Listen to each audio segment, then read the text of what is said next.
How can we set important goals and concentrate on them without getting distracted?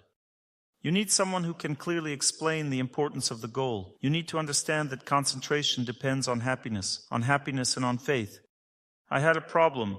Someone told me some unpleasant news. And today, during prayer, I felt protection from my spiritual teacher. I felt protection from the feelings of dislike and anger. This kind of protection is only possible when there is spiritual power. Why do we feel dislike towards someone? Because there is a force that destroys our plans. But when we see that there is a greater force protecting us, an immense insurmountable force, then the mind calms down. If your goal is connected with power or something truly meaningful, then your mind doesn't get distracted. It longs for happiness, for victory. If we don't know this or don't understand this deeply, we need to study it. We need to read about it and listen to the elders about it before concentrating on the goal. That's how inner strength appears. It's important to realize that we are distracted by energy flows within our body. To prevent them from distracting us, we need to learn how to concentrate.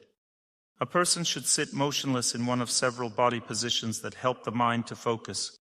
For example, the butterfly pose, where the feet are joined and the knees are spread to the sides.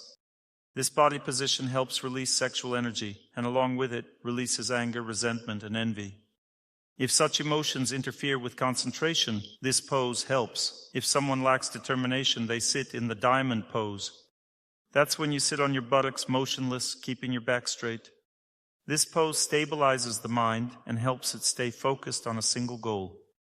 If you are facing a difficult situation in life, like being fired from work, or a husband who drinks or cheats, or a betrayal, there's a special pose for that too. There is the kneeling pose. It helps you gain confidence and inner strength. If you are beginning a long journey that requires patience to achieve the goal, you should stand straight, motionless, feet together.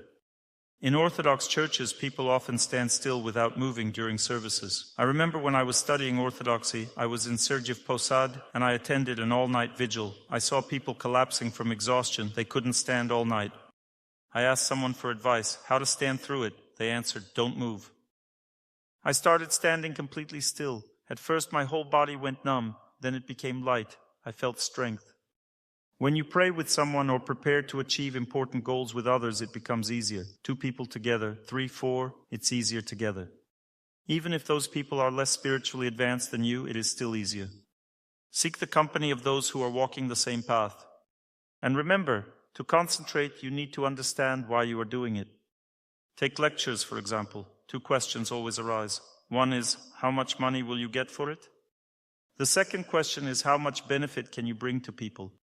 These 2 questions pull in opposite directions. If you focus on the goal, you get liberation from the first question. It stops bothering you. In this case, you achieve your goal. Self-interest always gets in the way. Those guided by self-interest never reach their goal. Self-interest destroys one's consciousness. It destroys faith and makes a person petty and weak. Personal interest dulls their perception and deprives them of the ability to see people clearly. That's why I made a clear decision. All the money I earn from lectures go to spiritual purposes. I don't use any of it for my personal needs. So I don't have this issue at all. Some treat giving lectures as a professional activity, and then problems arise. You can hear it in their voice and see it in their behavior. Lecture organizers often suffer because lecturers demand large fees for their lectures. They lose trust in such lecturer. I'm simply sharing my experience. It helps to understand through real examples and personal experiences. The same applies to your own life. Every activity involves a choice, personal interest or a higher purpose. Take raising children. Personal interest means seeking enjoyment. You don't know and don't understand your child, even though you may believe you do. They have their own life. But if you deeply concentrate on God, you'll be able to understand your child and their goals. Next note, last year you blessed me to live in a monastery. After that, I was lucky enough to get to a holy land in Greece, where there are 12 holy Christian monasteries. For thousands of years, no women were allowed there. I stayed for just 1 week, but it felt like a very long time. Even a week in a monastery guest house changes life completely. Don't neglect this knowledge. Go on vacation to a place where there is a guest house at a monastery. Live near a monastery for just 1 week and your whole life will transform. You won't even understand how it happens. I often think about it. I'm considering going again. After staying there, I found out that I was accepted to a university to study psychology. a school I couldn't get into for 4 years. Now I'm studying in another country. I currently live in Germany. If I ever finish my studies, you will always be my main teacher. This is how love manifests. One day you'll find a better teacher. That's how love manifests itself. There is love for the elders, there is love for the juniors. This is a natural thing, love. Today I prayed and reflected on how to help others. I felt your difficulties, so I began to concentrate and thought about the voice of a holy person trying to overcome what you are going through. I felt that I didn't have enough strength. Then a voice in my heart whispered, "But people change. How is that possible? Why can't I do anything, yet people still change?" The voice in my heart told me such a thing. When I began to concentrate on my spiritual teacher and saw how regardless of me he acts and everything changes in people's hearts, I aligned myself with his mission and with what he does. Not what I do, but his mission and what he does. I entered that state. There is a song that Olesia composed for us, to be the wind, singing your songs, to be the dew and a drop of rain, to pour at the same moment, in the same place. This is a description of how to tune in to an elder. Back to note, I felt this is how we should live, this is the purpose. While performing spiritual practice in the Christian tradition according to your instructions, I felt someone's presence.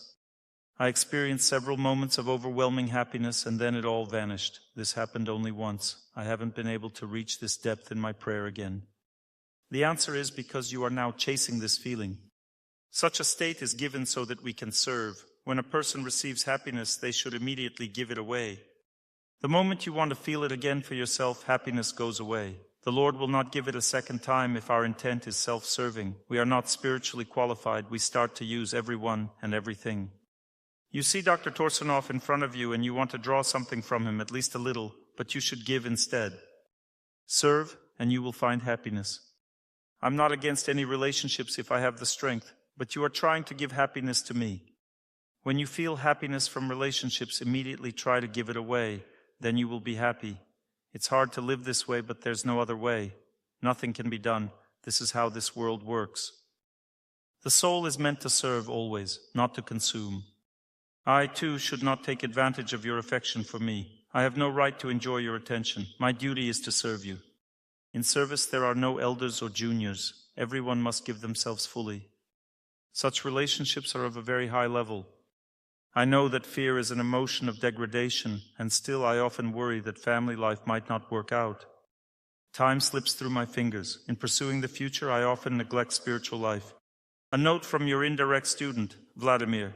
You are not an indirect student. There's no issue here. Just because I don't formally accept students doesn't mean you can't consider yourself one.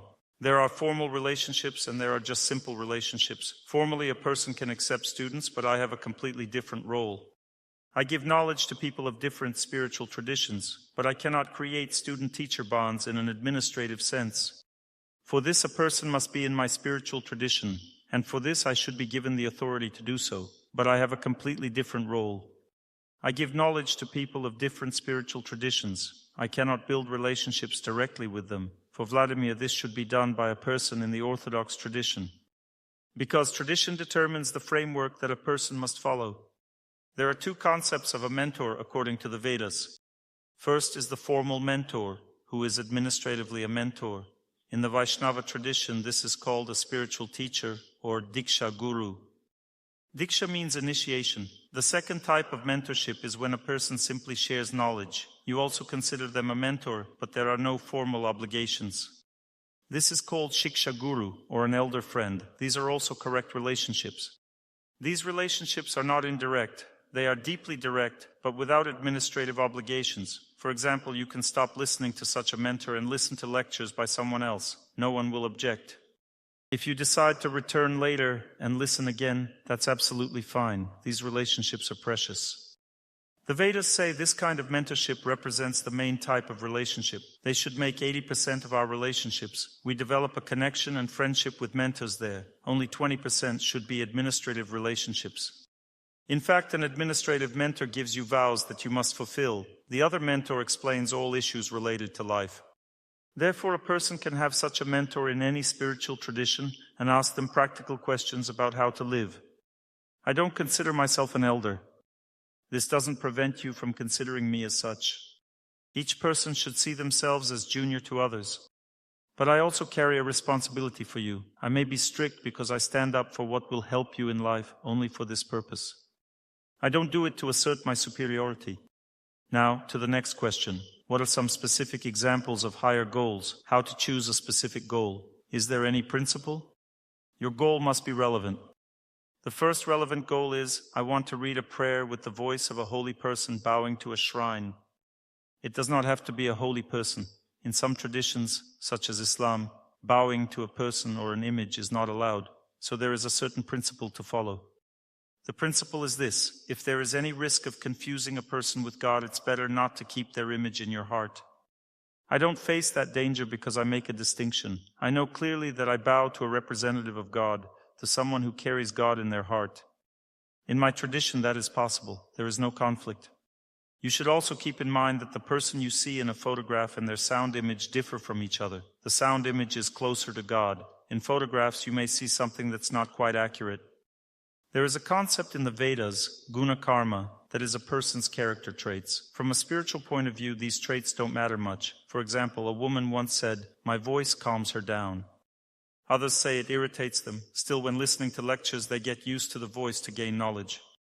Eventually, they understand that the voice, even those notes that irritate them, has nothing to do with what I do for God. This is just a residual trail of my character, which is not spiritually essential. Sometimes people are just different. Oleg Gadetsky and I are very different, and for some time we each gave knowledge to people separately, but when we grew spiritually, we became very close. Because external differences and behavioral styles don't matter. He's a very delicate person, while I, on the contrary, can say things directly. That means style doesn't matter. What matters is the goal. Next note. After a major stress and betrayal by my brother, I started bleeding. It continued for a year. I had to take hormones. 2 years later, I went to India. Ayurveda helped and everything went away. But yesterday it started again. What should I do? There are herbs that stop bleeding, such as burnet and shepherd's purse. These are very effective for female issues. Even regular spruce can help. You can take branches of spruce and tie them to your left hand and left foot. It will also have a blood-stopping effect. You can tie spruce bark as well. Blood is connected to the energy of Mars. Bleeding indicates excessive fire in the body, which means astringent food is needed. Astringent products help stop bleeding. Turmeric, for example, has an astringent binding taste that helps stop bleeding. Any astringent taste helps, sour apples, and so on. Eat more astringent foods and less hot and spicy foods as they increase bleeding. Add more astringent and fresh foods to your diet. Next note. I've been in a relationship with a man for 3 years. A year ago, we planned to formalize our relationship and start a family. But my partner was unexpectedly diagnosed with brain cancer. Chemotherapy didn't help. I was in complete despair. I began watching your lectures from morning to night and realized that I could only pass this test of fate through spiritual life. I went to serve in a holy place, a women's monastery. The situation began to improve. He had a successful surgery, but part of his brain remained damaged. After that, his sexual orientation changed to homosexual. The plans to have children were shattered. He fell into a deep depression for several months. It should be treated with roots, that's all. If there is still a tumor, roots can help. We treat malignant tumors. In combination with conventional medicine, we can help. You just need to come for treatment, that's it. There is spiritual energy that heals a person, and there is mechanics. For example, if a pipe is clogged, you can pray and clear the pipe with prayer, or you can take a brush and clean it. The pipe will be cleared either way. Few people today know how this brush works. In modern society, they don't understand how to clean the channels, but we understand. Just contact us. We diagnose a person, give them roots, and the tumor begins to dissolve.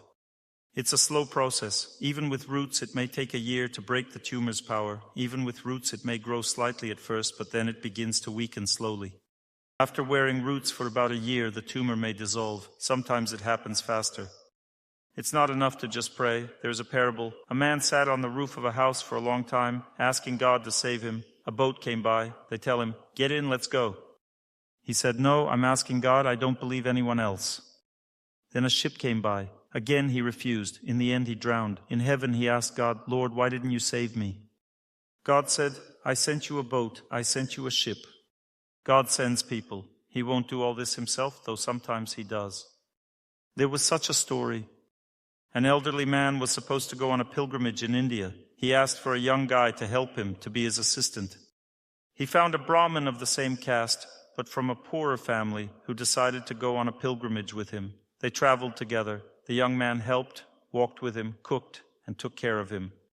The older man was so touched that he promised to give his daughter to the younger one to marry. But this could cause a scandal because of a difference in wealth. Relatives might not agree. Still, the old man insisted, "I will give my daughter to you to marry." There was a large deity of Gopal, about 2 meters tall. The younger man said, "Let's do it before God then if you want it so much. It's all the same to me, but we do it as you wish. Swear before God then." The old man swore before God. However, when they returned, the son of this Brahmin claimed that the older man had been drugged and forced to swear. The whole village turned against the young man. So the younger asked, "If the Lord testifies now, will you agree then?" They replied, "Yes, if the Lord testifies, we will agree." He replied, "I will bring God here." He went to the deity and said, "You promised, you are my witness, help me. I have served you selflessly all my life. Now they are disgracing me."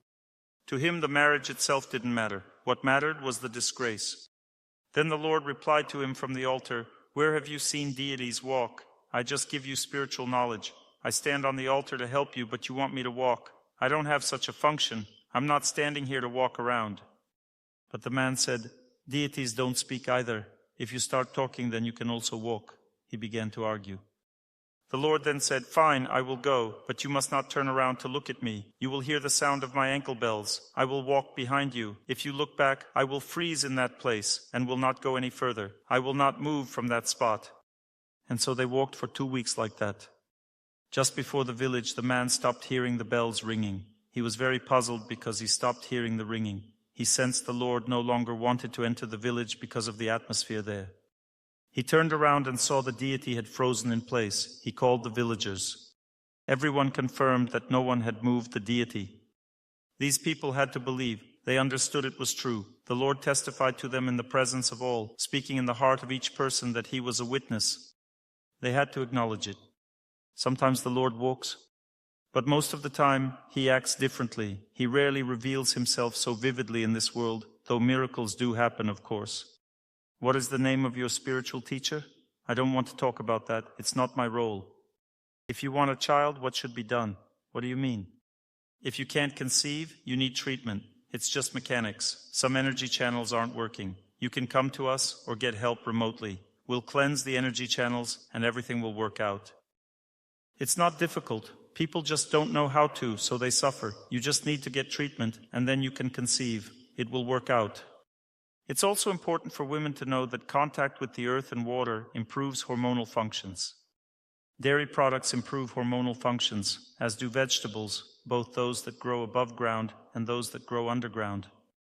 Eat more vegetables. You can eat fresh vegetables, dairy products, walk more barefoot, especially near rivers. When a woman does this, her hormonal function improves. For men to have strong hormonal functions, they need to eat more roots and vegetables that grow underground.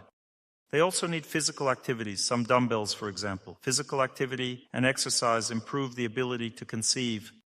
Running, outdoor exercise, or any movement in fresh air also works well.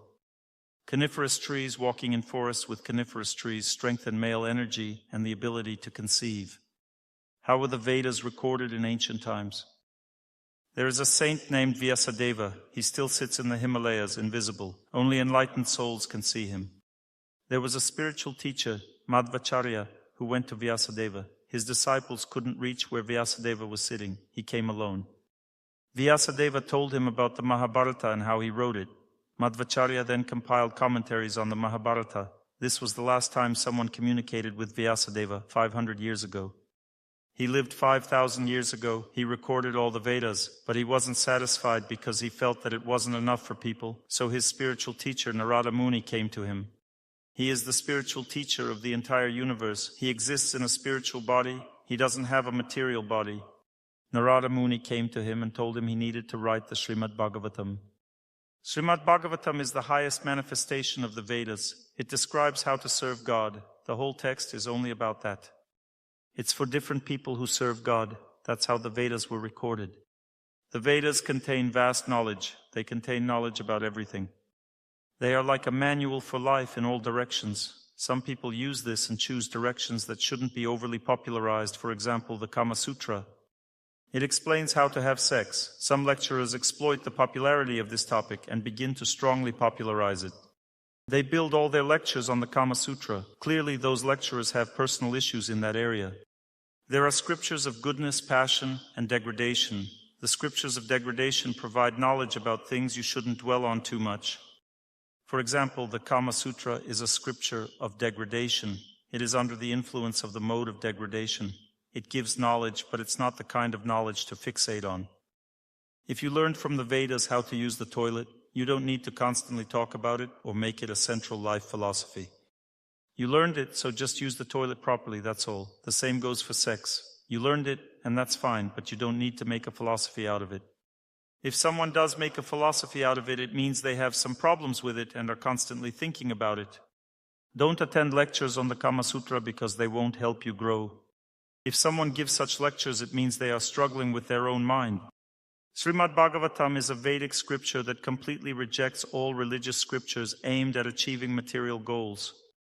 This Vedic scripture affirms the absolute truth which can only be attained by those people whose hearts strive for purity. This work is quite sufficient to realize God. Why would any other scriptures be needed? As soon as a person begins to read this great work attentively and with devotion, the Supreme Lord immediately settles in their heart. Srimad Bhagavatam says, "Forget the Kama Sutra. Think only about God. In this era, one must not be distracted from the main goal. Everything else in life will fall into place. You will succeed in this matter too." Since we're talking about these things, I meditated on this topic and saw that when people kindly and tenderly serve each other in family life, without trying to enjoy one another, something happens.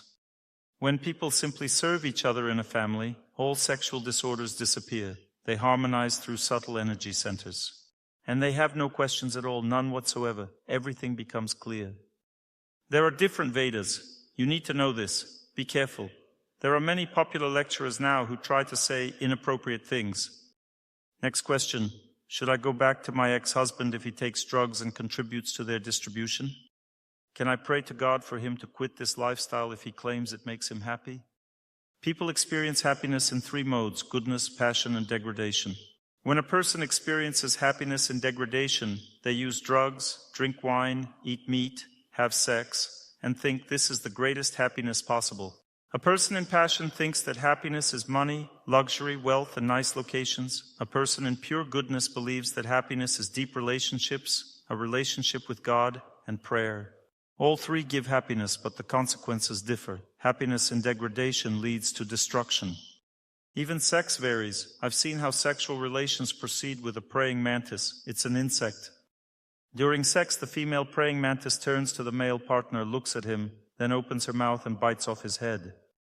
It's a very interesting relationship. It seems pleasant for everyone, then boom, the male is gone. Goodbye life. That's it. Such happiness exists. Same thing with drugs. It's a similar kind of happiness. A person feels happy while gradually leaving their body. The liver is gone, the immune system is gone, and so on. Intelligence is completely lost. There's no willpower at all. A person becomes like a plant. A drug addict stands by the window and says, "Mom, maybe I could eat something?" "Go ahead, son. You've been standing here for 3 days straight." His brain isn't working. The first thing to understand is that loyalty by itself doesn't mean close contact. If you're loyal to a person in degradation, it's better to live separately. You don't have to taint yourself by physical closeness. You can be loyal to someone and live apart. Pray for them. The most important relationships with close people happen in the heart. They overcome all problems and destroy all suffering. We build relationships only in the heart. You don't talk to me much or hold my hand. But I assure you I have many relatives who do hold my hand, yet my relationship with them in my heart is much worse than with you. Because physical contact by itself doesn't guarantee that the hearts are truly in harmony. Usually it's the opposite. When we exploit each other's bodies, restoring harmony in the heart becomes very difficult. Karma starts working then, and people grow distant from each other. But if people practice spirituality together, they form genuine, heartfelt bonds. Then a person experiences happiness in family life. So it's more important to build relationships in the heart. If you form close ties with an ignorant person, you will degrade because of it. You can live separately and pray for them. If they live in degradation but don't harm or bother you, it's okay to live nearby. Pray for them, care for them, and gradually they will change. If you listen to my lectures and I practice spirituality, your life will change 100%. There's no doubt that your association changes your life. The key is who you keep company with. If I take the wrong path, you shouldn't listen to my lectures, otherwise you'll start to degrade. I know many examples where a spiritual teacher loses the right path, yet the students keep serving him. They end up degrading along with him. You should only regard a superior as a representative of God. If they follow the right path, listen to their teachings. If they stray, then you need to become the superior for them and start praying for them. Relationships can change. People can become equals. For example, I have a student. I remember when he first came to spiritual life, wide-eyed. I taught and guided him, and now we have equal relationships. Though he won't admit it, he wants to be the junior. I have equal relations with him. He is spiritually developed. Maybe he'll take sannyasa and become a guru. Then I will bow to him. To me, he will be superior. Relationships can be different. If a spiritual mentor stops following a spiritual path and is crushed by fate, you can pray for them. The relationship remains, but in a different form. You can become a superior. That's not a problem. But if you consider someone a superior and they don't deserve it, that's a problem. What matters are your relationships with God, not with people. A superior is just a representative of God, that's all. It's the same in a family. Be a superior for your husband, even though a wife is supposed to consider her husband a superior. Be his superior if he uses drugs. He's like a child to you. He may be your husband, but like a little kid. Pray for him until he comes out of that state. There's only one reason why someone uses drugs. He is suffering, he can't cope with his fate. He suffers in this way even if he acts like he's having fun. This is simply a person who is suffering. A person has a heart and a mind. The mind can enjoy itself, but if you look into the heart during prayer, you will see terrible pain there.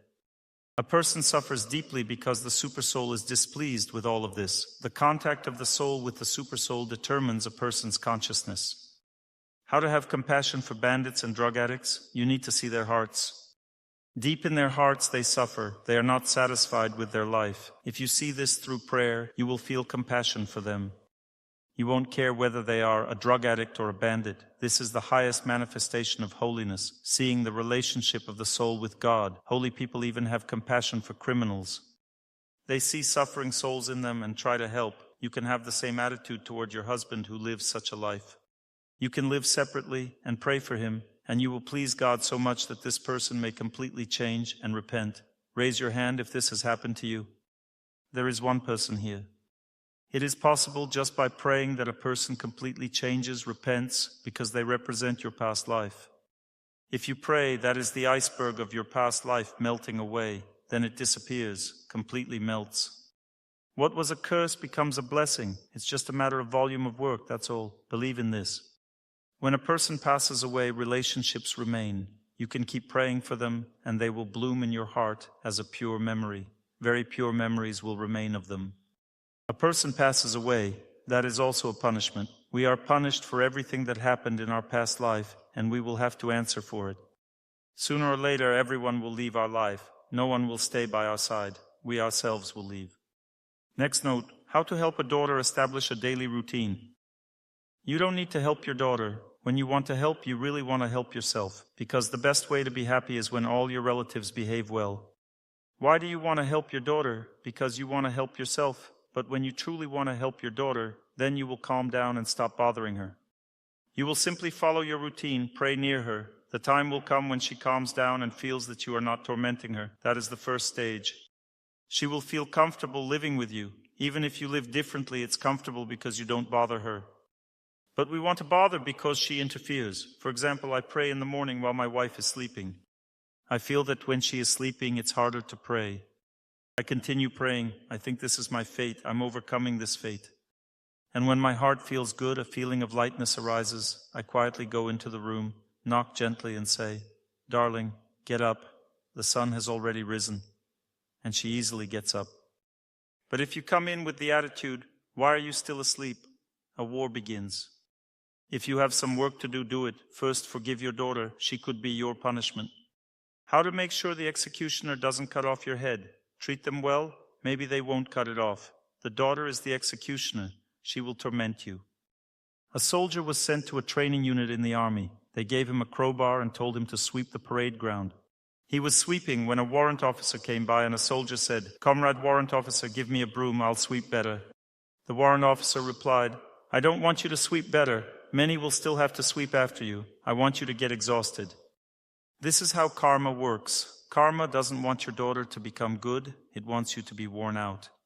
Karma punishes you simply. If you want not to be punished, accept your fate. I have this kind of daughter. Accept it in prayer. Just pray to a holy person. Without this, acceptance is impossible. It's painful. It's like sticking a needle in your backside. Acceptance is impossible. It hurts. But if you start praying to God, you can accept it. Accept your fate. It will be hard and difficult. I have such a daughter. I wanted another. Why do others have good children and I have bad ones? Pray, then suddenly your heart will calm down. You need to listen to the voice of the holy person. We strongly rely on the voice. We listen, then the heart feels better and better. Then suddenly you accept that the daughter is the way she is. It becomes easier. Then you realize, well, the daughter is just like that. She has such a life. She can't be different. Her intelligence is weak. You will immediately understand everything, see her inner potential, her abilities, and how she will develop. You'll feel everything. Then you'll feel the joy. Dear daughter, I'm happy to have you as you are. As soon as this mindset begins, the daughter starts hearing you. A person always absorbs love, and along with your words, she absorbs your lifestyle. She begins to feel that your lifestyle is better. Then she gradually starts doing the same herself. I remember when I started spiritual practice, I had an assistant, a young man. He didn't practice spirituality, but we made an exception and hired him. Everyone who worked with us practiced spirituality. He didn't, and he felt pressured by people as if everyone wanted him to start practicing too. I talked to everyone and said, "Don't bother him, leave him alone. Give the person a chance to live and develop normally." Everyone trusted me and calmed down. Then the following happened. Back then everything was still on cassettes. I gave him the task to copy lectures of the spiritual teacher from one cassette to another, to duplicate them. He started copying, and quietly, secretly, so nobody knew, he would eavesdrop on the lectures. Then secretly, locked in his room, he started repeating the holy names of God. Secretly, so nobody knew, because he was afraid that everyone would be happy right away and start pressuring him with spiritual knowledge. He was curious and wanted to do it himself. He quietly started repeating the names of God little by little. Later, when everything came out, he said, "Yes, I am studying." Understand this idea. This is how any person develops, but it is impossible to force a person to develop. Any movement toward God is made of love. It is not made of violence at all. Have I ever forced you in any way to listen to my lectures? You listen because no one drags you anywhere. I love you as you are. I don't need you to become better. Knowledge and mercy make a person better. When the time comes, the person becomes better. Why drag them anywhere? Don't drag your daughter anywhere. Just pray for her, endure her, accept her, love her. The time will come and she will come to you herself. This happened with my daughter. The time will come, she will come to you herself and ask about all this. When fate is overcome, everything promotes development. Overcome fate in your heart. There's no need to defeat it artificially. What should I say, Dr. Torsunov, so that my daughter starts thinking about God? What can I do? There's nothing you can do. It's useless. She will keep tormenting you because someone has to torment you. Otherwise, how can you live in this world? In this world, it is always meant for someone to torment you. When your daughter stops tormenting you, someone else will definitely torment you. For example, your granddaughter. She doesn't want to listen to your lectures. Tell her that I don't mind if she doesn't listen to my lectures. Tell her I'm not against it. I'm grateful. I'm grateful to her for not minding that you listen.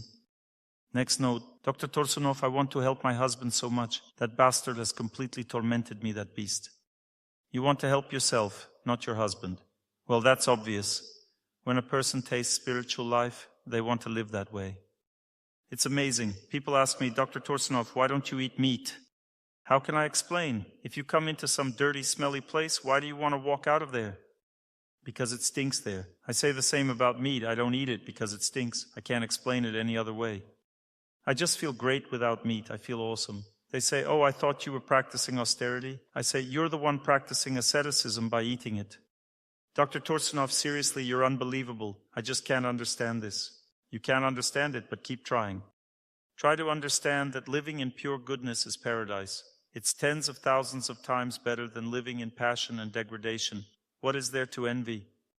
There's nothing to envy at all. When a person understands that living in pure goodness is great, it's awesome, and simply the best thing ever, then what do they want? They want heaven because in heaven people live in pure goodness. They want heaven and they want to create heaven right here. Let's all become full of pure goodness here, do you hear? I want to live in heaven. I'm tired of this earth. It's not about wanting to fix others, no. You want the life of heaven, but this is not heaven, this is earth. So there will be suffering. For example, you got the lectures, Laws of Happy Life, while in prison. You want there to be no prison, but you are in prison, there's nothing you can do about it. Feed me with blessed food. You'll eat whatever they give you.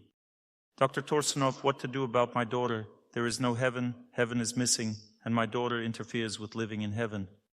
Next question, is it okay to wear leather shoes? It all depends on a person's circumstances. There are good leather substitutes that look like real leather. It's better to wear those. Suppose you work in an office and you need to wear these kinds of shoes. What can you do? Either get fired or wear these shoes. So you have to wear them. That's no longer your problem. That's the problem of those who made you wear them. That will be their bad fate. That depends on place, time, circumstances. Speaking generally about leather shoes, in Vedic culture people did wear leather shoes in ancient times. How were these leather shoes made? The cow had already passed away. They took the skin off after it died. The leather wasn't a product of violence. They made shoes from it and wore them without any problems. Here you don't need to apply the method of Buddhist monks. There is a parable called the method of Buddhist monks. Buddhist monks wanted to eat meat. There is karmic meat when violence is done and animals are killed. And there is non-karma meat when animals die naturally. If they die naturally, that meat is no longer karmic and there is no violence in it, so it can be eaten. But in reality, no one would try to eat a dead cow. If it dies on its own, no one will eat it. All meat meant to be eaten is from slaughtering. They started herding sheep. Some went under a cliff to put a board for cutting the animal. Others were herding the sheep and pushed them toward the edge of that cliff. One sheep fell off. So they pushed them but said that it fell by itself. They didn't force it to fall. And it fell by itself and landed right on the cutting board. They cooked it then. If you look at it from this perspective, God knows and understands where there is violent death and where there isn't. We have dogs. Even big dogs eat vegetarian food and live just fine. Cats are the same. They feel good without meat. We had a dog who didn't even want meat at all. Next question. What to do if the husband tends to do women's work? Well, let him do it. It's better for you. Cool, right? Your husband cooks, you can relax. Many women only dream of that. That's because the planet Venus influences him. Venus acts, so there are many such men. When Venus acts, a man is very tidy. Even men from Latvia who come to help me, my students, are very tidy and care for everyone everywhere. When a spiritual teacher arrives, we just assign those men. They basically pamper the teacher, give massages, cook, do everything. That's how nature works. Venus is great. A man who helps his wife in everything is great. And if he also brings money, then he definitely should be put on a pedestal and worshipped. Dr. Torsunov, can we talk about animals again? A friend of mine is a veterinarian, and she gets upset every time she has to euthanize an animal that has been injured, for example, in an accident. If we kill someone, we will bear responsibility for that. It's better not to engage in that activity. Why do it? Better to do something else. How to become a more open person. A person becomes closed off because they suffer from others. They lack the strength to overcome others' karma. Everyone is closed. There is one mentor in our community. He says that even when people start practicing spirituality, they fall into two categories, penguins and hedgehogs. And he explains why. Penguins are those who strive only for God and go towards Him with determination. They don't look at each other, only at God, and that's it. Forward to God, no one can stop them. If one penguin falls, it gets up and keeps going. If pushed down, it gets up again. It notices nothing. All penguins go only forward. For them, no one else exists. Only towards God. And what is around doesn't interest them, whether there are people around or not. You can see them in spiritual clothes, walking, praying. They don't care how others perceive them. They are going to God. How people will perceive them doesn't matter. They will walk how they want. If someone asks them something, they answer in their own language, which no one understands except themselves. These are the penguins all going forward to God. And there are hedgehogs. Hedgehogs are those who can't move forward, so they have to prick everyone saying, they are cursed materialists, meat eaters, I hate them. These are the hedgehogs. Penguins and hedgehogs. Some walk around pricking others. The others go forward, not paying attention to anyone. Why does it happen this way? Because the heart is too weak to be right. There isn't enough spiritual strength. When a person develops spiritually, they begin to love everyone around, care for everyone, try not to disturb people if they can't walk the spiritual path. They don't interfere, don't bother anyone with their spiritual clothing. They walk so that people relate to them peacefully. They humbly relate to people. After being penguins or hedgehogs, they turn into human beings. Even after starting the spiritual path, a person still can't immediately become a normal person. It takes time to get rid of the problems. The reason for these problems is that we don't have enough strength for others. Why are people closed off? Because they don't have enough strength for others. Barely enough for themselves, let alone others. Becoming an open person is not easy. The time will come, you will become one. Don't hold yourself back, you can do either way.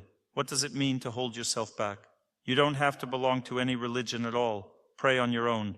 We've organized everything. Come to the Good People Club, there are no religions there. If you don't want any religions, you can just wish happiness to everyone. No one will say a word to you there. Are you pulling people there or not? People of different religions come, and that's great. That's what the Good People Clubs are for. They just give people moral education. If a person needs this education, they engage in it. The time will come when a person wants to study spiritual knowledge, how to pray better, how to choose a mentor, what rules to follow. Then a person chooses a faith. For what? To develop further, they need it.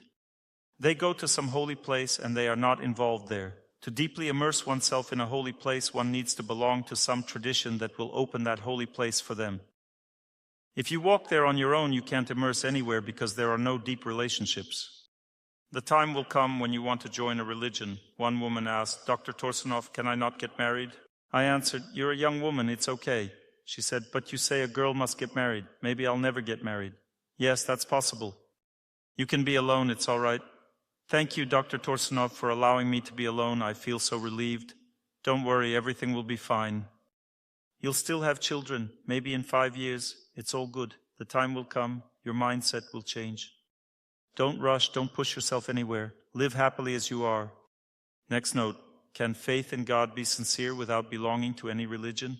Yes, surely it can. It can be without belonging to a religion. Next question, what to do if after 12 years of relationship with a man there's no strength or desire to continue? There's been nervous tension for several years. Who wants to hold my hand? Everyone wants it. The question is, for how long, right?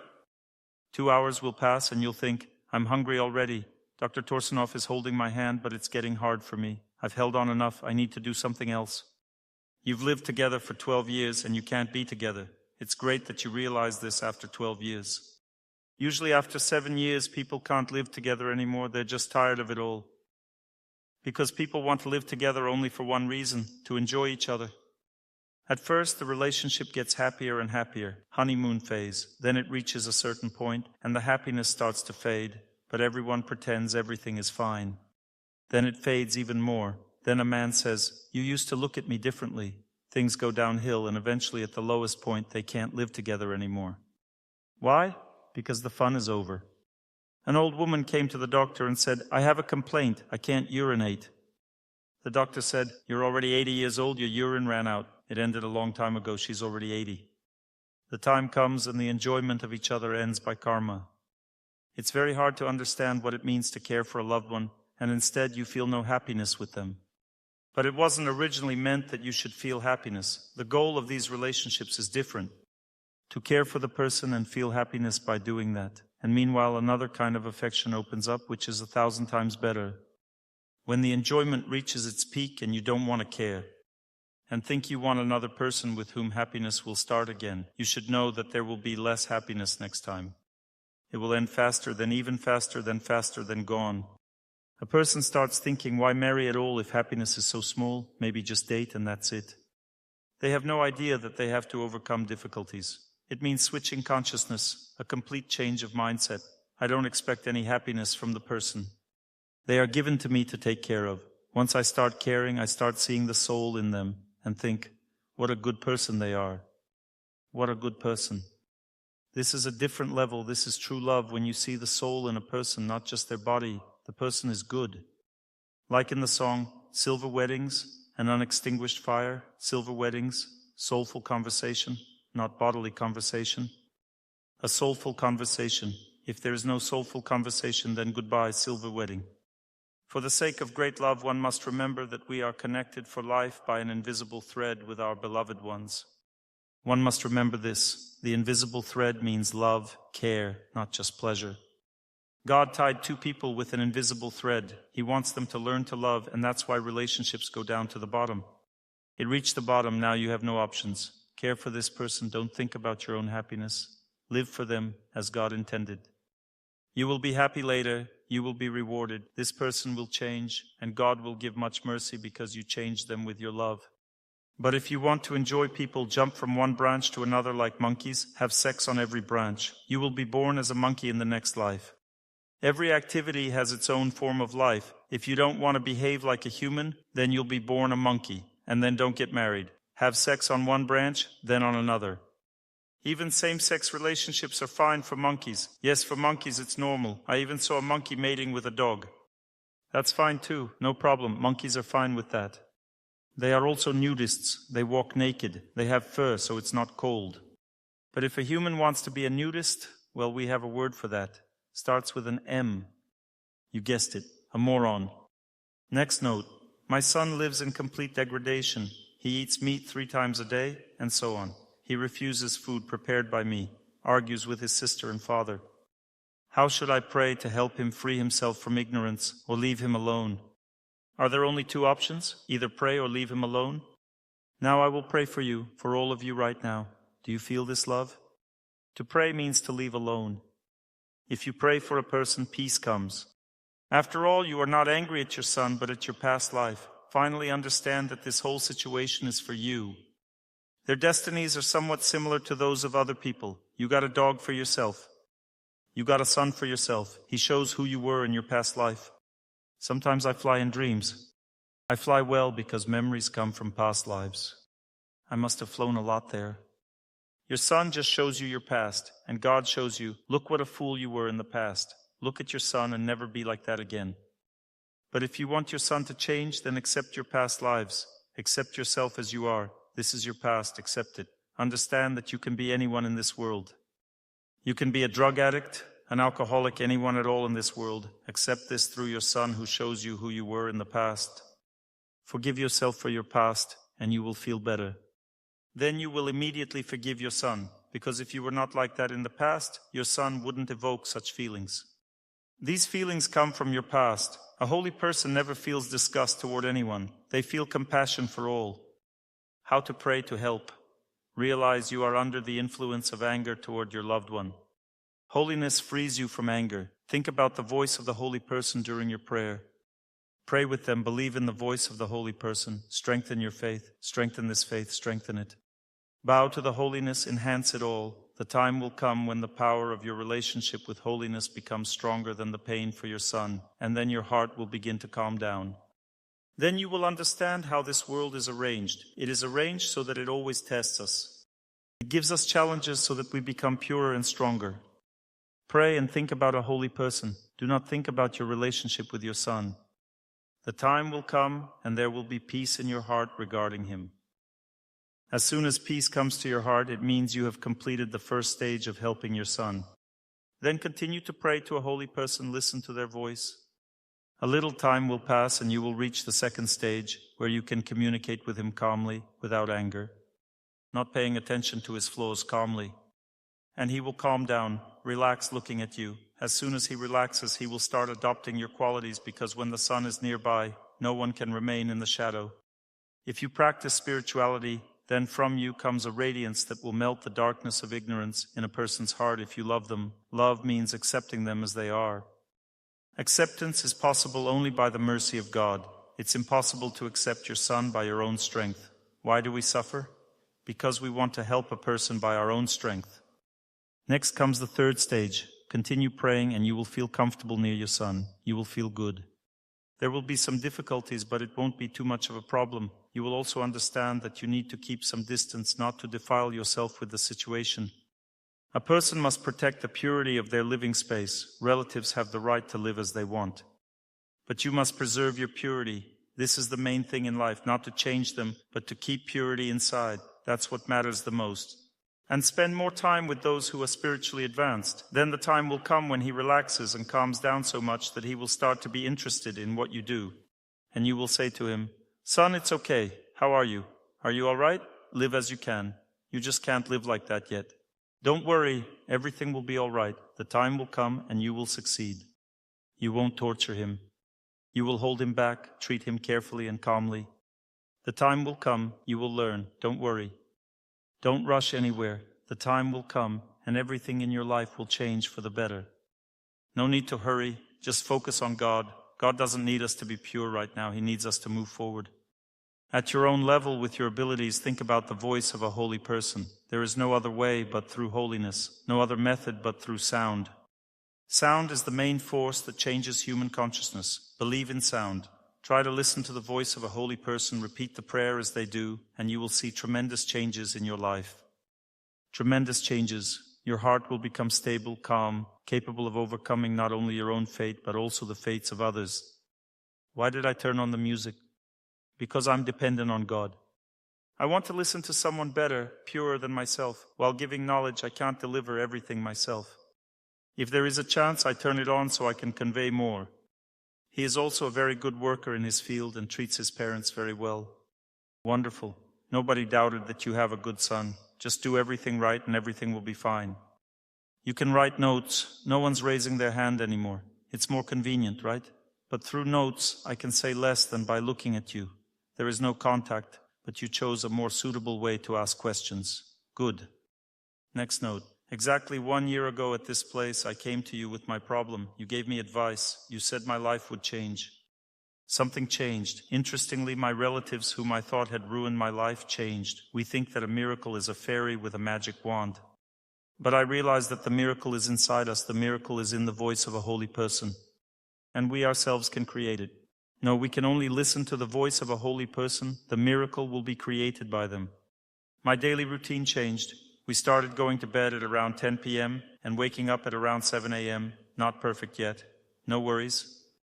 Children don't let us sleep. Since we stopped eating meat, the universe seems to protect us. That's true. People, like-minded souls, appear from different corners of the world. You often appear in my dreams, but I don't remember what we talked about. I don't remember either.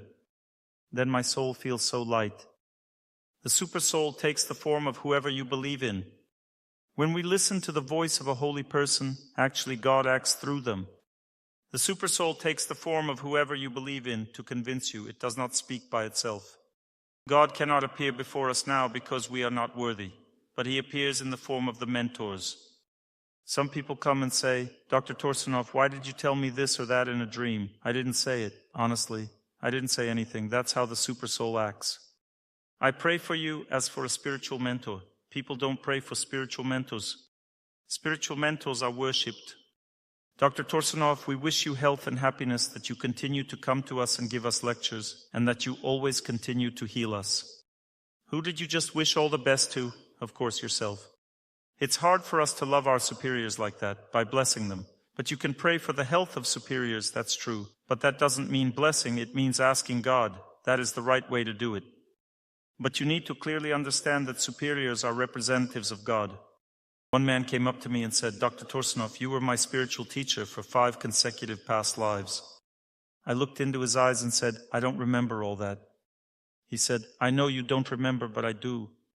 I said, "What else do you remember?" "I also remember that before that, for 5 lives, I was your spiritual teacher."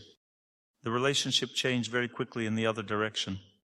Next note. My husband is a foreigner. Maybe we are foreigners instead. Here in Germany, we are all foreigners. This question needs to be sorted out. There are just so many foreigners coming to the lectures. My husband wants to talk to you. That's possible. Right now, the lectures are being translated into English. There is a website, torsunov.com. There you can freely download many lectures with simultaneous English translation. I know many relatives wish to listen to the lectures in English. Now it's possible. If you have the opportunity, translate into your own languages, record them. We will post them on our website. Then you will participate in the lectures. Your voice will become more recognizable. How to pray correctly. Like this. You need to have great faith in the voice. Bow to a holy person. and in the same mood as them say, I wish everyone happiness. Immerse yourself in the mood, in the faith of the holy person. Fearlessly repeat, I wish everyone happiness. Gradually your voice will come out of your heart. You will feel that you are repeating it in your heart. And in your heart the voice of the holy person will resonate. Then you will feel that everything has calmed down in your heart, and you continue to think not about that, but about the voice of the holy person. I wish everyone happiness. You need to believe only in the voice of the holy person, not in yourself. Then the time will come when events and people in life will surface. Don't think about that. Just think about the voice of the holy person. I wish everyone happiness. I feel the personality, feel the sublimity. Build a relationship with the holy person. Bow to the holiness. Gradually all events pass. Everything is purified in the heart. I want to serve the holy person. Nothing distracts me anymore. I mentally bow to them and wish everyone happiness. I begin to feel in my heart the power of love of this person, and so on. That's the right way to pray. If a person prays alone, then they go another path, which is also correct, but very difficult. Only saints, meaning people with strong intelligence, can pray focusing solely on their own voice, without the voice of a holy person. This is also possible. It is a strong path, but I walked this path for 15 years, focusing on my own voice, and realized that I achieved nothing.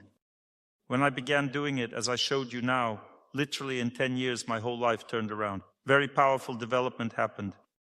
Every day new discoveries. Therefore, in Vaishnav culture, great saints sing, my spiritual teacher, without your mercy there is no development in life. Please, I want to always serve you. Be merciful to me. Your feet are the abode of the sublime, pure service to the Lord.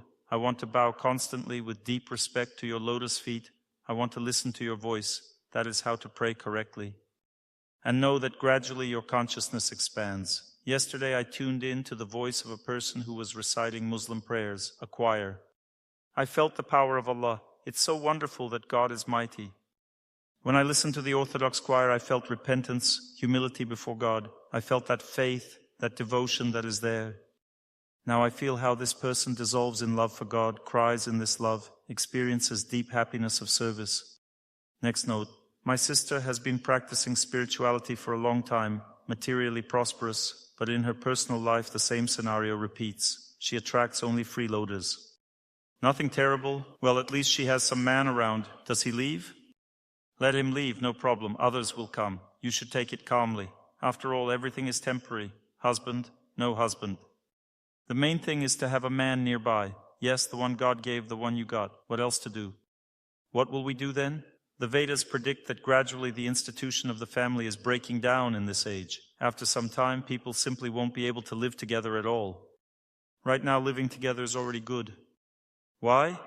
Because it is the age of degradation. Time always ages everything in this world. There are 4 ages. The first age is the golden age. That is when only saints are born on earth. It was paradise on earth during that time. People lived very long. I don't even want to name numbers. You wouldn't believe it anyway. The atmosphere was pure. Then came the next age, the Silver Age, when there was less holiness, but still people served and worshipped God. Then came the Bronze Age. Bandits appeared. Wars broke out. And then came the Iron Age. The age of discord, which we live in now, started about 5,000 years ago. It means total degradation. Look, I'm 50 years old, and I remember that 40 years ago people were different. There were almost no drug addicts. People hardly divorced. They believed in culture, in the government. Their hearts were more sublime, and songs were very sublime. People believed in something. Now everyone is just showing off. Look, lots of drug addicts. Culture is changing completely. Same-sex marriages appeared. The age of degradation is in full swing. Another 50 years will pass, and the situation will be terrible. And by that time, we will already be in another place. The main thing is to get to a good place. We must pray to God that things don't get worse. Move to another country? There are places much better than the earth, places you can't even imagine on the higher planets. The time will come when relatives will also fly further. If you pray to God, you will become a guardian angel. You have a noble ancestor on your father's side 4 generations back. He is still your guardian angel, and by his mercy you are sitting here. Become a guardian angel for your relatives. Pray to God, think only of him, and everyone around you will rise. You will continue to protect them in the next life. And also on the mother's side. Right now, I see the protection coming through the father's side. You need to find your place. Find a place among the swans. Swans are those who go to God. They are beautiful white birds.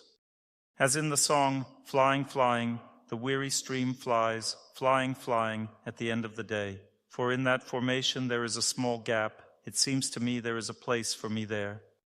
You must find your place among the swans in this weary stream and slowly fly to God. This is the purpose of our life. How to raise children in goodness if there is no father, no male energy. I am your relative. Play the lectures. The kids will absorb the male energy. I have enough male energy. Do you have the Good People Club? No? Invite people to your home. Who is from Hamburg? 2 or 3 people. Invite them to your home as guests. Listen to lectures together and discuss. A male example means people who practice spirituality. Children will absorb that energy. In ancient culture, there was no need for a man to be present. People were raised by the community. Women should live like a big family with women. Men should also be a part of this family. Children are in this big family. They are with the elders.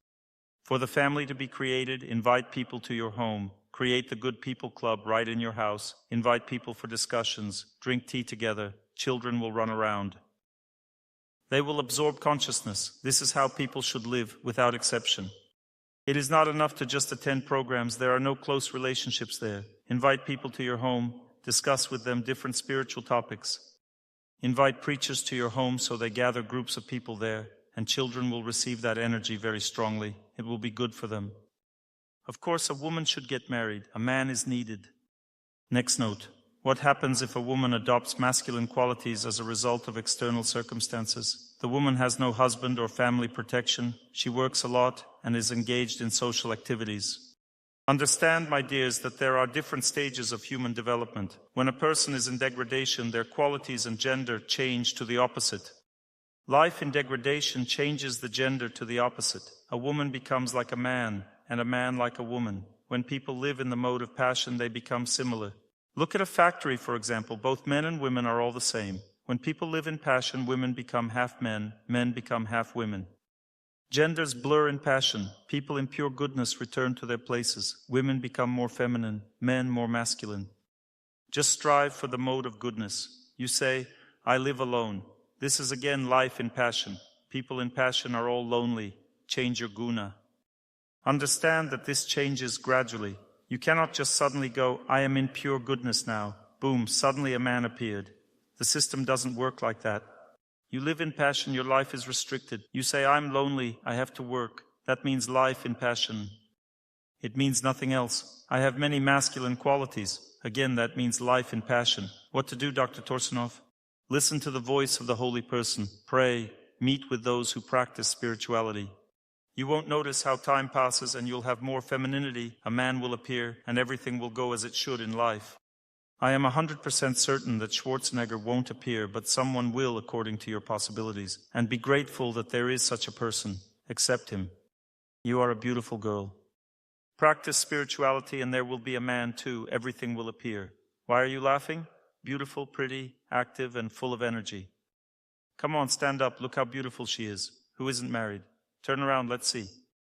Look how beautiful. She also says, I have many masculine qualities. That means it will be even better. That's it. Get to know each other today. My advice. In ancient culture, girls were married off by elders. They arranged a marriage, and that was it. No problem. Everything will be fine. 100%, there will be a family. Everything will be great. No doubts at all. Everything is going according to God's plan. I have children. Will I get married? Also, everything is fine, of course. What doubts can there be? You are on the right path. There are men who won't even have the chance to conceive. They will be happy that they have children. God connects everyone as He should. Everyone is happy. Why do you rely only on your own experience? You don't know what God has in store. He has so many men of different categories that you can't even imagine. How to choose correctly. You won't choose anything. You will take whoever is given to you. How do you choose? Who do you choose in this world? You can't even choose your own body. Your body is given to you on loan. The time will come and you will have to leave it. We don't choose anything here at all. They will give you a man and everything will be fine. A sugar daddy or someone else. Whoever he will be, that's how it will be. If it's Austria, then in Austria. Next question, how to get rid of excessive sensitivity. Excessive sensitivity means the consciousness is very sensitive. Different energies penetrate it and cause turmoil. The female mind is very sensitive. The female psyche is highly sensitive. Being emotionally vulnerable is normal for a woman. It simply means she is deeply sensitive. But anyone who attunes themselves to the sound of a holy person immediately receives inner strength, whether it's a woman or a man. Even if someone just begins to learn how to do this, once they tune in to the voice of a saint, strength naturally enters their heart. This strength grows more and more powerful. You have no idea what kind of divine power flows from a holy person. This is how you can overcome emotional anxiety, through sacred sound, by listening again, bowing to the saint, engaging in this practice. Now you simply need to believe. My words must enter your ears so that you can realize this is the truth. Later you will experience it for yourself and understand. Then you'll begin to live in this way. Who is already living like this and feels this power? Raise your hand. There are such people. Consult them and they'll tell you. They look energetic, strong, smiling. You can feel the spiritual power in them. This is a monograph. I don't know if I can read it all during the lecture. The reason people write long letters is they think, maybe Dr. Torsunov won't understand my situation in just a few words. I must explain more. The real reason is a lack of trust. Stand up and ask a question. It was mentioned on the second page. Are these comments to this letter? The questions are here, right? You wrote this briefly, right? How can one tell when they are working through bad karma and should continue praying, and when it's just ignorance and they should walk away from the situation or relationship? You should never walk away. Karma is always being worked out. One must continue praying until the heart is purified and feels light. Ignorance is always conquered by knowledge. If you lack knowledge, then you live in darkness. You need light. Darkness is dispelled by light, and light means knowledge. If you live in darkness and don't understand the meaning of life, then listen to knowledge. You will be enlightened. Tamas means ignorance, but specifically ignorance in the form of harmful habits. Jyoti also means light. In this context, it refers to the light of a saintly person. If you have bad habits, if life feels unbearable, surrender to a saintly person, and your inner world will be lit up. The darkness will be gone. Mrityu means death. If you feel your life is in danger, how can you protect it? Amrita means the nectar of spiritual life. Develop a taste for prayer. Feel the sacredness. Understand why this person is so dear to Dr. Torsunov. Develop a taste for holiness. Victory over death is guaranteed. Om means connection with God. The most important thing is to connect with God. Everything ends with Om. How to understand what love for yourself and others really is. How to become truly self-sufficient. You're talking now about different types of happiness. Loving yourself means fulfilling your duty. Everyone wants to love themselves. I am the sun. I'm a big bright sun. I am pure, bright, amazing. This is just self-suggestion. God does not like such self-centered attitudes in the heart. There's no need to prove anything to yourself. Some say visualize, but don't waste your time. It's useless. The right attitude towards yourself means doing your duty sincerely. When you fulfill your duty, the Supersoul rejoices and you get a good self-assessment because you have fulfilled your duty. I have no regrets. The foundation is laid, the house is strong, and what is built through hard work is most precious to me. Keep working on your fate. Even if you're older now, the foundation is set, that's fine. The house only gets stronger with age. Work on your fate and you'll gain respect for your life. You'll feel self-worth, self-respect. You'll know you're living the right way and start respecting yourself. But if you're constantly trying to prove to yourself, I'm good, nothing really changes. The true evaluation happens in the heart. We don't judge ourselves. It's the Supersoul who judges us. It is God who evaluates us. Do something good, you'll feel worthy. Do something wrong, repent, and you'll feel worthy again. Don't think about how you feel. Think about how to do the right thing, and God will take care of how you will feel. How to respect others. Serve them. There is no other way to respect others. Help other people. Overcome your desire for greed. Only stinginess prevents you from serving them. Try to serve others. Everything will pass. All ignorance will be destroyed. You'll start to feel and understand people. When you do good, you start seeing the good in others. When you do nothing, you see only the bad. If you see bad in people, it means you haven't served them enough. If you don't like someone, serve them, and you'll immediately like them. Even if you don't want to see them, still serve them. Wish them happiness. Overcome yourself. Force yourself to think kindly of them. Through service, you'll begin to feel and understand them. Some people live with stepchildren and don't understand them. Why? Because they never served them. They only wanted to receive happiness from them. To serve someone means to accept them as they are, even if they are ignorant. They were born into this world. Maybe a few lives ago, they were still animals. People are born with bad habits, animal instincts. That's how a person was born. You need to help them with your prayer, with your behavior. The time will come, and they will be cleansed, undoubtedly. Why do you keep asking me how to help your children? Because you don't believe that sound will purify them. You don't believe. If you believed, you wouldn't ask. The reason you ask is that you don't believe in the process. You don't believe that by thinking about a holy person, bowing to them, you can help your children. You don't believe it, that's why you ask. But I have a special case, Dr. Torsunov. What should I do in my situation? Exactly the same. What to do with parents? The same thing. First, breathe together with them. Breathe, and pray. Gradually, you will accept your parents. When you accept your parents, whatever they say, you will smile at them because you have accepted them. Mom, of course, we will do as needed. Sit down, I'll feed you now. She eats the sausage and says, "It's delicious." Yes, it is, because it's made from pure wheat. Now she's eating sausage. My uncle came to visit. I gave him a little sandwich with sausage. He ate it right away and said, "You don't eat meat. I respect your sacrifice so much, but you just gave me meat." I said, "Yes, the best kind." He said, "Yes, it's really tasty. I've never had anything like this. What kind of meat is it?" I said, "It's made from pure wheat." Meat made from wheat turns out even better. Tastes much better. It's pure. Don't be afraid. No one can stop you from moving forward. Parents will love you. Make your sacrifice. My mother once went to a psychiatrist, told him about me, and he diagnosed me with schizophrenia. Because of that, I couldn't enter medical school. Later, I had to explain everything to another psychiatrist, and he removed the diagnosis. Just imagine, her son runs into the forest in winter wearing only swimming trunks, stands under freezing water, fasts, and eats strangely. Normal people eat normal food. My mom is a cook. She makes chicken for me, but I don't eat it. I only eat salads. She was worried. What's happening to my son? She went to a psychiatrist, and he said I had schizophrenia. Years later, I started giving lectures and even cured my mother's asthma. She believed in my system and got better. One day she was standing in a queue, and a woman behind her asked, "So how's your son, the schizophrenic?" My mom turned around and said, "Now I wonder, who's really the schizophrenic?" If a mother tells her son, "You are my purpose in life," what should he say? You should say, "Yes, Mom, it's true. And your purpose in life is telling you to listen to Dr. Torsunov's lectures. Use your role to serve God."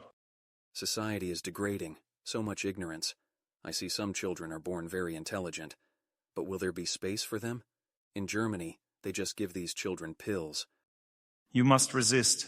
Don't let them give pills to your children. You still have freedom of choice. They may give one kind of education, but you give yours. There is always freedom of choice. There's pressure, but there's also resistance. At home, you can give a different education. Explain to your children what's happening in society and where it's going. Give them your own education. Don't be afraid. Show moral films to your children. Show spiritual films. Let them listen to spiritual music. They'll understand everything. They'll see clearly what's going on. Your children will be 100% protected. Where there is light, darkness cannot stay. When the sun rises, darkness disappears. As the song says, the night will pass, a clear morning will come. I know happiness awaits us. The storm will end. The sun will rise. Don't believe in darkness. Believe in the sun. Dr. Torsunov, thank you for your work. May it grow and spread. May you have helpers, open hearts, and happy eyes around you. I'm stressed because of recent events in Ukraine. I live in the western part. I've studied a lot about Germany. It's sad, but I see it's not really a sovereign state. And here, most of us just work. A country is what it is. If you live there, love it as it is. Don't judge it. I like Merkel. She's a good and decent woman. I respect what she says and does. A good person. Just understand that we live in pain. We want happiness, but there is suffering around. We see people's flaws. We see flaws in culture and education. When you lived in Ukraine, you criticized the Ukrainian government. Now you live in Germany, you criticize the German one. Understand this. You get what you deserve. Criticizing is a waste of time. Just pray to God, and in the conditions you are in, move towards spiritual life. Accept this country, accept it with its shortcomings. It has many advantages. There was a spiritual teacher whose disciple lived a difficult life. He worked as a cook and everyone scolded him. When he passed away, other disciples began to discuss him. The spiritual teacher entered the room in anger and said, "But he was very clean, always dressed very neatly and well," and left, slamming the door. Look only for the good in everything, otherwise life will be unbearable. You'll get trapped in problems you never even imagined. Love the country you live in. It's a good place, a wonderful country with many kind people. I just saw a situation where a man was given blessed food in German and he said thank you, but it seems the girl didn't hear, and he said thank you very much again. A Russian would probably just take the food and walk away without saying anything. People here are so polite, grateful. Every nation has something good. Why focus on the bad? We should be like bees, always looking for nectar. This is a good country with a good government. Open your eyes, there's so much to appreciate. The soul doesn't belong to Russia or Europe, it belongs only to God. There is no Russian soul, that's a fiction. There is a pure, bright soul. All right, maybe you didn't understand what I was saying just now. All countries and all people are fine. No need to criticize. I'm just happy for you, and that's all. I don't consider anyone bad, and if we talk about the Russian soul, then I'll tell you a story about my grandfather. My grandfather loved me very much. When he was passing away, he waited for me to come. I was 3.5 years old. I came, he looked at me, and 5 minutes later he passed away. He loved me deeply, and I also loved him very much, and still do. That's why I meditated, prayed to understand where he lives now. I saw that he now lives in China. He's around 40 years old. He's in his 30s now. He doesn't remember me or his Russian soul. Now he has a Chinese soul. Narrow eyes, Chinese soul, and before that he had a different soul, Russian. And before that maybe he had a dog's heart. We don't know what kind of soul we had in the past or what we'll have in the future. We should understand that the soul is eternal. It can live in different bodies in different nations. When I pray for my grandfather, the prayer reaches that soul. For me, he's still the same person, but now he has a Chinese body. Just try to understand. The body changed, the nationality changed, but the person stayed the same. There is no such thing as a Russian soul or a European soul. There's just a person who ends up in different life situations. These situations influence their state of mind. For example, people in Russia are more open, but they are less polite. Here, people are more polite, but less open. Why? Because they are more sensitive. Venus makes people sensitive. It's hard for them to open up because they're afraid of getting hurt, so they keep some distance, not because they're bad, but because the planets act that way. When someone moves to Russia, the planets act differently there. After some time, they feel like, it's not that scary. The psyche starts to behave differently. It doesn't mean the soul has changed. The soul is the same, but the influence of external forces has changed. And the person lives according to the influence of these external forces. Mars has a strong influence here, and I can feel it. That's why my lectures here are harsh. It's Mars acting. It's not my fault. Like in the movie when Leonov says, "I didn't poison anyone. It was the old lady in me that woke up." The film, Ordinary Miracle. The old lady is to blame. Any more questions? You haven't read all the questions yet. I haven't? Which one? No, not from here. Not from here? Come here and find the question. Is it right to think that God brings men and women together? Whether you believe it or not, that's how it is. Because the energy that arises between people has a divine nature. For someone to feel drawn to another, this divine energy must be activated. And if they separate, the responsibility lies entirely on their shoulders. Because God doesn't want them to separate. He holds them together till the very end. He keeps holding on, and then people just cut the bond. God then punishes them. He holds them. He wants them to be together, but they couldn't manage it, and they have to answer for this. Well, again, it's not so terrible. Once I was walking home with an F in my diary. I tried to tear out the page, walked around the school, and started tearing it out. And it turned out that I was standing right in front of my own classroom. The teacher was watching from above and pointed her finger at me. I came in, and she glued the page back in and numbered it, then said, "Go home." I'm walking home thinking, now Dad will spank me. But even back then I had a philosophical mindset. I thought, but he won't spank me forever, right? He'll spank me a bit and that's it. I comforted myself thinking it would end one day. You should think like that too. Repent for some time and everything will pass. God will again be merciful and forgive. It's nothing terrible. Punishment doesn't last forever. Here's a note. Does divorce mean they failed in their responsibilities? It simply means they couldn't manage. Some say it's a law that people are just not compatible. That's complete nonsense. There are philosophers who say people aren't compatible, so they should separate. These philosophers say that because they themselves leave their loved ones and then turn it into a philosophy. Don't turn your actions into philosophy. God brought people together so that they could live as one. Don't think, are we compatible or not? God is separating us. God doesn't separate anyone. He keeps people together. If you separated, it means you didn't complete your task. Next time you'll manage. It's okay. It's not a big deal. Don't build a philosophy on that. This kind of thinking comes only from one reason: we don't want to repent. We don't want to repent before God, so we make things up. I have a new soulmate now. I left that one and joined another. This one is real. Before I was mean and toxic, now I'm sweet and soft. But in truth, you stayed the same. Stop making things up. If you repent, life moves on. God gives another person. Don't abandon them. There will always be difficulties with everyone. If you think soulmates mean there shouldn't be problems, that's wrong. There will be challenges in any relationship. And if you keep thinking that way, you'll say, if there are problems, then they're not my soulmate, and throw them away. Even the soulmate with 2 extra quarters will fall off.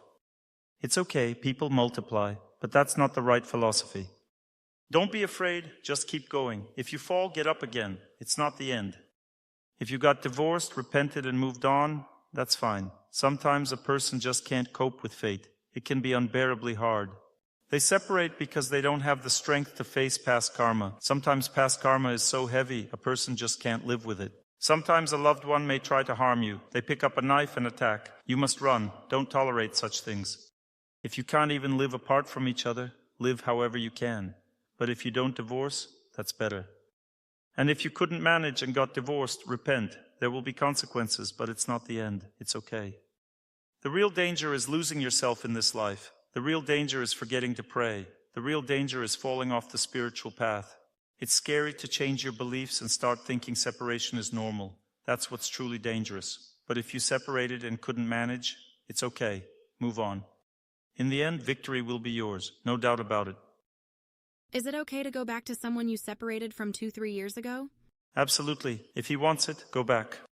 Stop being moody. Just go back. He's a good person. You're being moody, but he's a good man.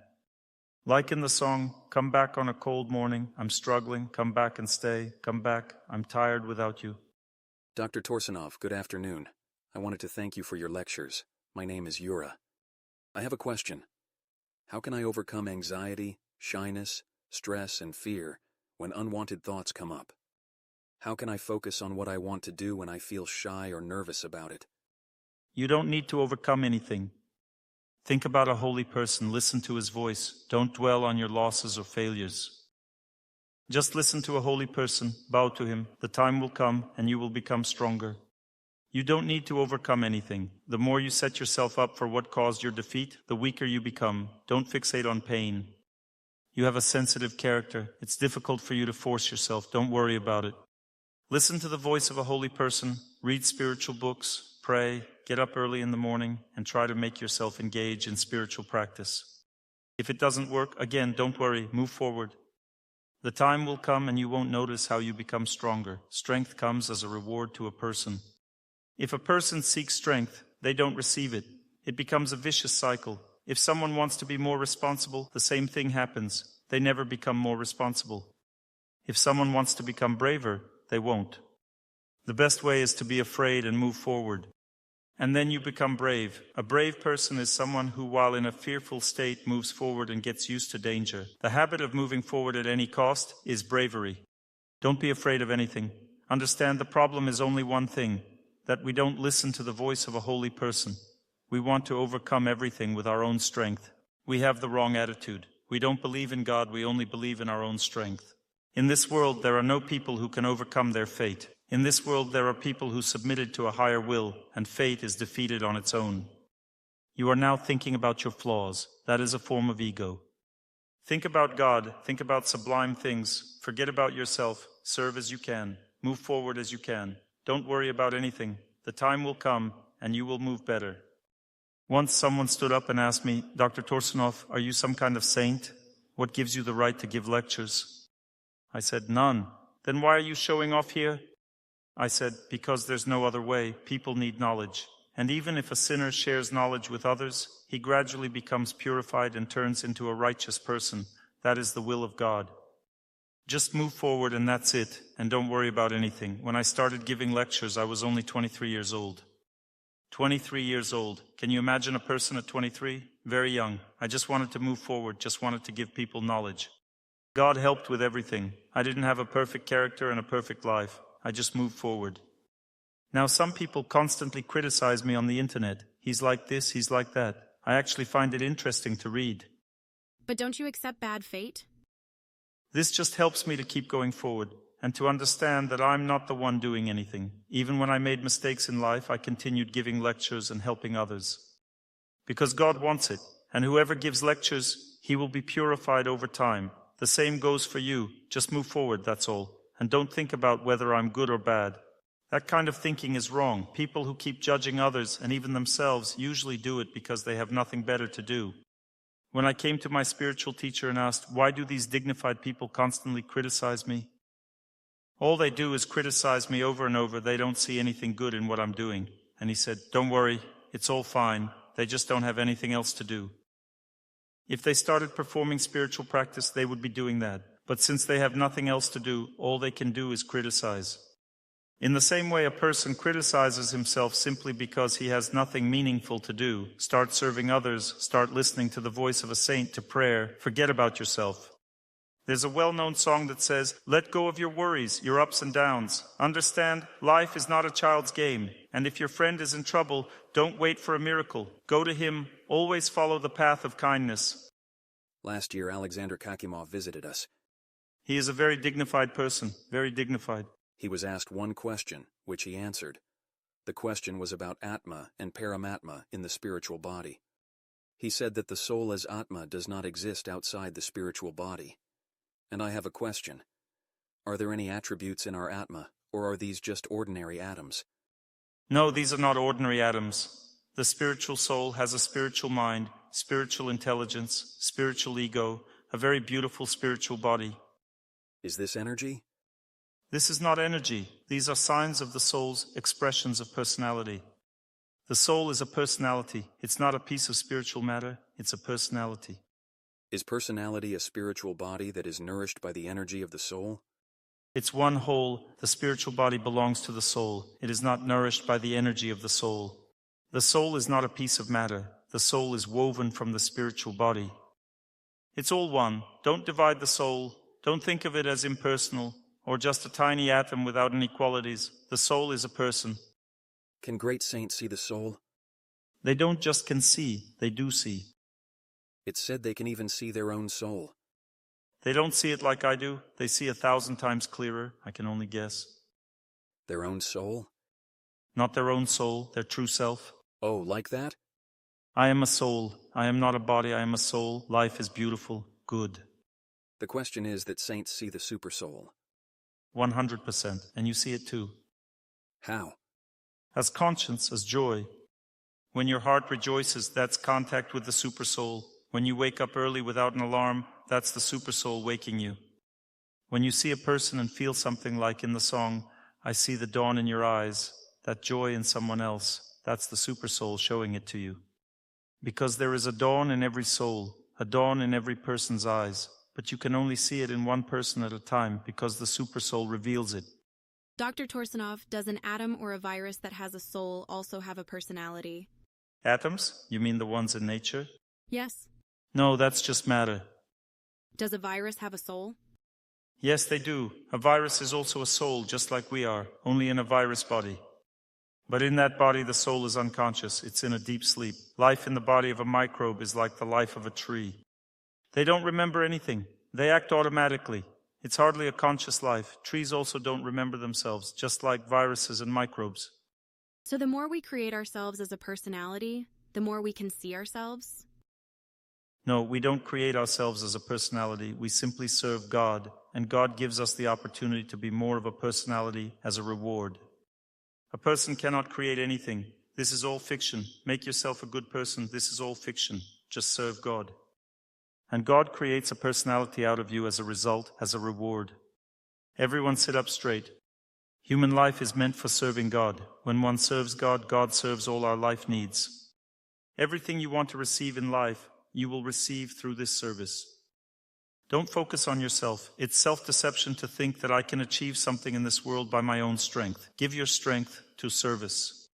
Overcome your problems through holiness. Dedicate your life to faith, and for sure everything else will resolve itself. This doesn't mean that I'm inactive. It's an action of a higher order. One must learn to see the good in this country, in the people around you, forgive everyone, learn to love. It's not that Russia is better than Germany or Germany is better than Russia. Everyone should see beauty where they live. This is a principle of life. Try to see the pure, the bright in everyone around us. A bee doesn't look for nectar in a neighboring field, but in the field where it is located. It looks for nectar where it is right now. Listen to the voice, bow, and don't get distracted from this process. Observe what comes to the heart, how this voice will overcome. See how everything passes, how everything is overcome by this sound. And then you will understand what is stronger than our own strength. Thank you very much. I wish you all happiness, love, spiritual knowledge, all the brightest things in your life. I am very grateful that you came here today. Thank you very much. To learn more on the subject of health and healing of the body, please make sure to read my health guide, available for download on my YouTube channel or on my Instagram page. Thank you very much, and see you soon.